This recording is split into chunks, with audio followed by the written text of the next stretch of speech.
थोड़ा सा इंट्रोडक्शन पापा ने आप लोगों को दिया मेरे बारे में। मैं अच्छा आप लोग सुनना तो चाहिए ना, मुझे पता है मेरे को आप लोग पापा को सुनने आए हो, और जब भी कोई ऊपर आता है तो सर को सुनेंगे, मुझे शर्म आ जाती है फिर सुनाने में। मुझे शर्म आती है कि मेरे को तो कोई सुनने आया ही नहीं, मैं क्या करूँ, जबरदस्ती पकड़ा दिया माइक। एक बार वापस से जय हाँ, तो जैसे पापा ने थोड़ा सा इंट्रोडक्शन दिया मेरे बारे में कि मेरा नाम अंजलि कोठारी है, मैं क्या नौकरी करती थी और मेरी कैसी लाइफस्टाइल थी उसके बारे में हल्का सा ब्रीफ दे दिया पापा ने आपको।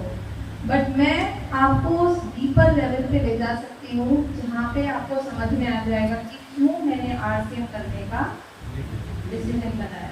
सुनना चाहेंगे? yes! बात शुरू होती है जब मैं बहुत छोटी थी। आरसीएम 23 साल का है, मैं 24 साल की हूँ, 24। मैं 24 की हूँ, आरसीएम 23। yes.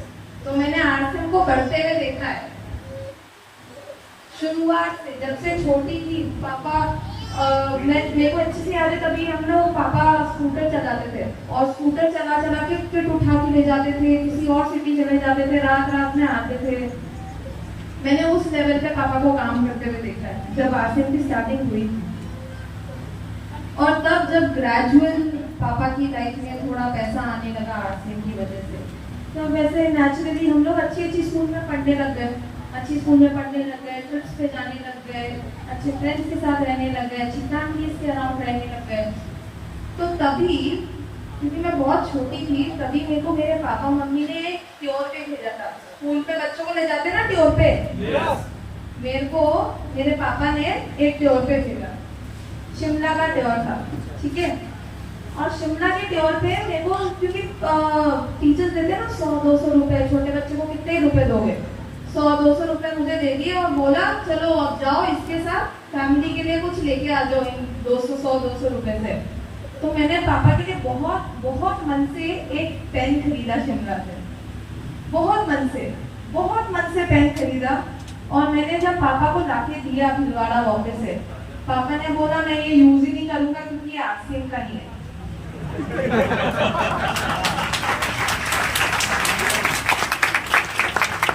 तो मेरे को गुस्सा आया, मैंने बोला ये कैसा इंसान है, बच्ची तो इतने प्यार से लेके आई है और मेरे को मना कर दिया।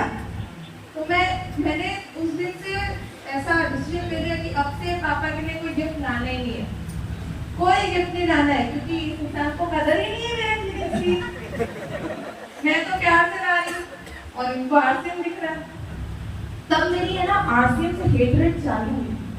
सच्ची बात बता रही हूँ आपको, शुरुआत में मैं आरसीएम को प्यार नहीं करती थी। मेरे दिमाग में ऐसा लगता था क्या पूरे दिन भर आरसीएम, क्या देखो जहाँ आरसीएम।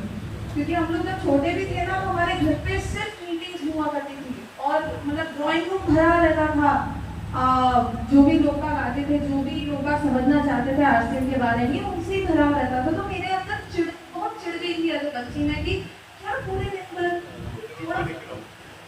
भर हमको पानी पिलाना पड़ता है, पूरे दिन भर हमको स्नैक्स ला के देना पड़ता है। तो ये तो मैंने आपको बताया कि हेटरेट चालू हो गई थी। तो इवेंचुअली नेचुरली जैसा होता है, क्योंकि अगर मेरे को हेटरेट इतनी हो गई तो मैंने डिसीजन बना लिया था कि कुछ भी कर लूंगी जिंदगी में, आरसीएम नहीं करूँ। सच्ची बात बता रही हूँ आपको। इसके ऊपर जब मेरी नौकरी कर दी थी ना, जब मैं नौकरी कर दी थी अपनी, तब मैंने अपनी नौकरी की डायरी में भी लिखा हुआ था कि दुनिया में जो कुछ भी हो जाए मैं आरसीएम कभी नहीं करूंगी, मैं और किसी और तरीके से पैसे बना लूंगी, बट आरसीएम से नहीं बनाऊंगी, क्योंकि मुझे समझ में ही नहीं आता बिजनेस। हालांकि चलो वो डिफरेंट टॉपिक है, बट हाँ, तो क्योंकि मेरे को हेटरेट हो गई थी, तो मैंने नेचुरली अपना एक जो मेरा इंटरेस्ट था, मेरे को फैशन में बहुत इंटरेस्ट था जब से मैं छोटी थी, तो मैंने फैशन कम्युनिकेशन का एक कोर्स किया अमेरिकन स्कूल ऑफ पासिंग से किया, जो कि एक अमेरिकन इंस्टीट्यूशन है। और वहीं से मैंने अपनी ग्रेजुएशन की, मेरी नौकरी लगी। मेरी नौकरी जो थी वो एज ए पब्लिसिस्ट, जैसे पापा ने बताया, और मेरी फर्स्ट सैलरी थी 1 लाख रुपीज। 1 लाख रुपीज में किसको मजा नहीं आएगा मेरी एज में, किसको मजा नहीं आएगा, ना कोई रिस्पॉन्सिबिलिटी, मेरे तो बच्चे हैं नहीं, ना मेरे मम्मी पापा का भी मेरे को ध्यान देना पड़ता है इतना ऊपर कि वहाँ चलो डॉक्टर के ले जाके वगैरह। तो मतलब वो जितने भी पैसे थे वो मेरे पास ही रहते थे और मैंने बहुत मजे लिए। शुरुआत के 6 महीने मैंने अपनी नौकरी से जो भी पैसे मैं बना रही थी इतने मजे लिए कि सोच भी नहीं सकता, क्योंकि कोई अकाउंटेबिलिटी नहीं थी मेरे पास। पर फिर धीरे धीरे जैसे मैं अपनी जॉब में सीनियर होती गई, जैसे जैसे मेरे ऊपर रिस्पॉन्सिबिलिटी आने लगी। यहाँ पे ये भी ध्यान रखना जरूरी है कि मेरा बॉस हर कोई नहीं था, मेरा बॉस प्रियंका चोपड़ा थी। इधर से मेरे कंपनी का बॉस नाचता था, इधर से मेरी प्रियंका चोपड़ा सर पे नाचती थी, ये नहीं हो रहा है, वो नहीं हो रहा है, ये नहीं हो रहा है, वो नहीं हो रहा है। तो मैं सीनियरिटी जैसे जैसे ऊपर ऊपर ऊपर जैसे जैसे जितना पैसा बढ़ाती जा रही थी, वैसे वैसे मेरे स्ट्रगल्स बढ़ते जा रहे थे। मुझे वो नौकरी करना मजबूरी लग रही थी उस समय। मेरे को समझ में नहीं आ रहा था मैं क्यों कर रही हूँ और किसके लिए कर रही हूँ, क्योंकि मैंने मेरे घर पे ऐसा एनवायरनमेंट देखा ही नहीं था। मैंने हमेशा मेरे पापा को अपना काम पैशन से करते हुए देखा था और कोई बॉस नहीं था जो ऊपर नाचता रहता था। और वो चीज मेरे को तब समझ में आई जब मैं 6 महीने पहले ही कर चुकी थी अपनी जॉब। शुरुआत के 6 महीने में मेरे को ये रियलाइजेशन हो गया था कि मैं क्या कर रही हूँ। मैंने ऐसा अपने घर पे कभी देखा ही, मैंने मेरे पापा को ऐसा कभी करते देखा ही नहीं। इतनी टेंशन लेके काम करते हुए तो कभी नहीं करना काम, क्योंकि जो आप काम में अच्छे हो, जिस काम से आपको प्यार है, उससे नफरत होने लग जाएगी।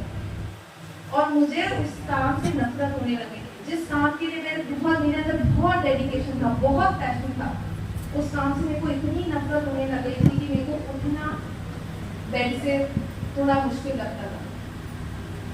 एनीवे, तब मेरे को ये रियलाइजेशन हुआ था। फिर भी मेरे को लग रहा था कि शायद ये सिर्फ मेरे लिए है और अभी मेरी स्टार्टिंग है मेरे करियर की, बाद में चीजें चेंज हो जाएगी। मुझे ऐसा लग रहा था। 2 महीने हो गए।